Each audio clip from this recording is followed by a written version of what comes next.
Hello, and welcome to this podcast encouraging you in your faith formation and spiritual growth in the Advent season of 2022. We've pretty much come through all of those struggles we had with COVID, and I hope most of us are looking forward to a new year, new opportunities, a new way of moving forward in grace. I want to present to you some practical ideas that you might use over the 4 weeks of Advent until we get to Christmas Day on December 25th. Our Christmas schedule was mailed out to everyone who gets our envelopes and mail. It's also available on email from Stepping Stones.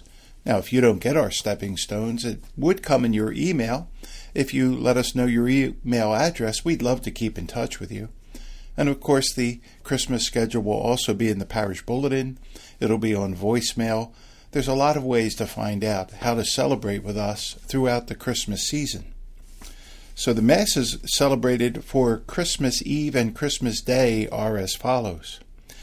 We will have a 4 o'clock Mass, a 6:30 Mass, and a 9 o'clock Mass, all in the afternoon of Saturday, December 24th. That 4 o'clock Mass is filled with fun, it's filled with families. We're prepared for an overflow of families and friends coming to us to celebrate at the 4 o'clock Mass, and we will be live streaming just into the celebration center for those who aren't able to fit comfortably or safely into the church. That also may be a great way for those who are a little concerned about social distancing to find space outside of the church or for whatever reason. Please know that we're going to have some fun activities at the tables in the Celebration Center for young children, with families with young children. Mass scheduled for Christmas Day. Since that Christmas Day this year is on a Sunday, we thought it would be easier to stay with our usual Christmas Day Mass schedule, our usual Sunday Mass schedule, which is 7 a.m., 9 a.m., and 11 a.m. Please plan to join us for Christmas Eve or Christmas Day. Again, the schedule was mailed out to everyone who gets envelopes. It's also going to be in Stepping Stones, the Parish Bulletin, many other ways that we can communicate.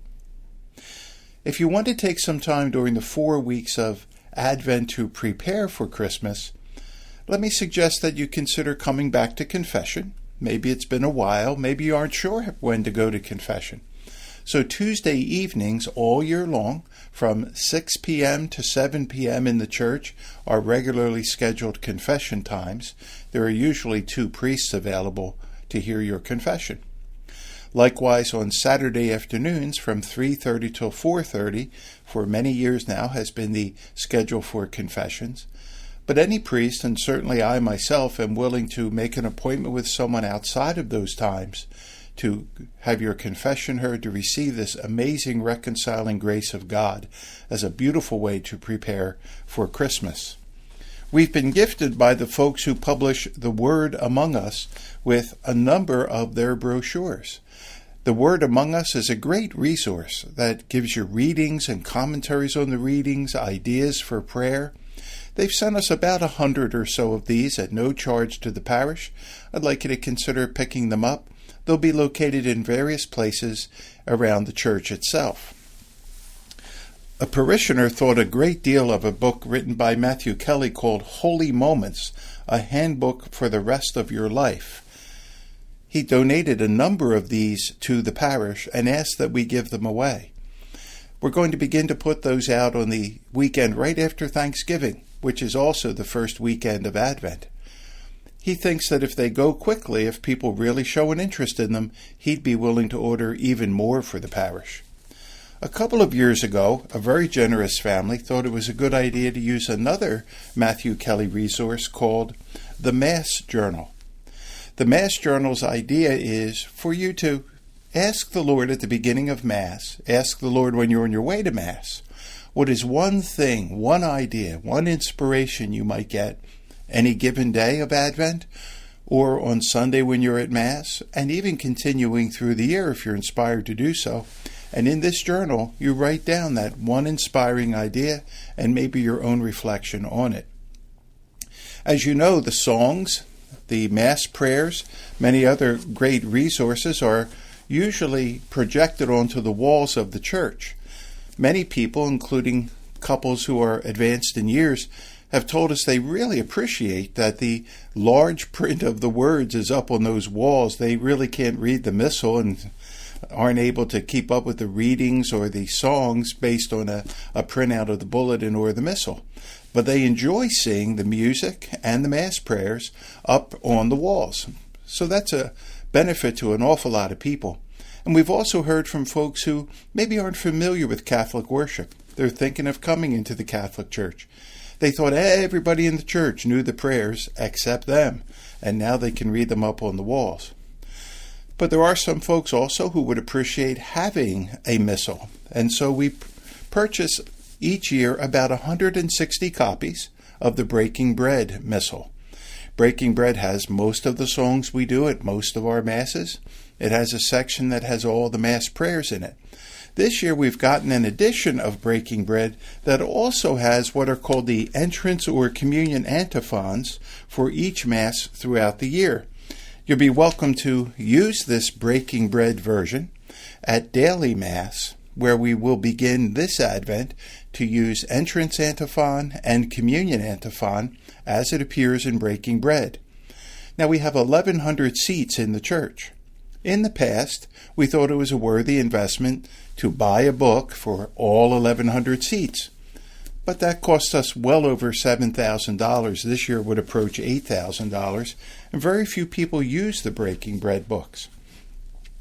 When we did our April count of how many people were at Mass each Sunday, and again we did an October count of how many people were at each Mass each Sunday, we seldom go beyond 200 to 220 people at any Mass. So having 1,100 books at such a large cost didn't seem to be a good investment of your treasure gifts, your stewardship to the parish. So we do have about 180 copies at various tables around the church. We are going to continue to invite people to use those Breaking Breads if they want to, and then put them back at the tables around the church so that folks coming to a later Mass or tomorrow's Mass might be able to use them. Well, I don't know about you, but I'm very much looking forward to Thanksgiving this year. And if you're watching this video after Thanksgiving, please know that I'm praying for you and your family for a happy, a holy, and a healthy Christmas season. We try to keep our church open very, very frequently. Certainly the chapel is available for you to come, especially on Tuesdays when the Blessed Sacrament is exposed for adoration. Why don't you consider maybe deepening your spirituality this year with these resources I've suggested, other resources. I myself use podcasts and YouTubes a lot to keep up with some very deep spiritual insights. Maybe you have heard of Father Mike Schmidt's Bible in a Year series. Many people love that. And because of its great success, he's beginning a new series on January 1st called The Catechism in a Year, the Catholic Catechism that he'll review each day in the coming year of 2023. Blessings and peace to you. Happy Thanksgiving. Merry, holy, and happy Christmas. And let's pray for each other that the new year finds us welcoming God's grace and being enlivened again with hope in our world.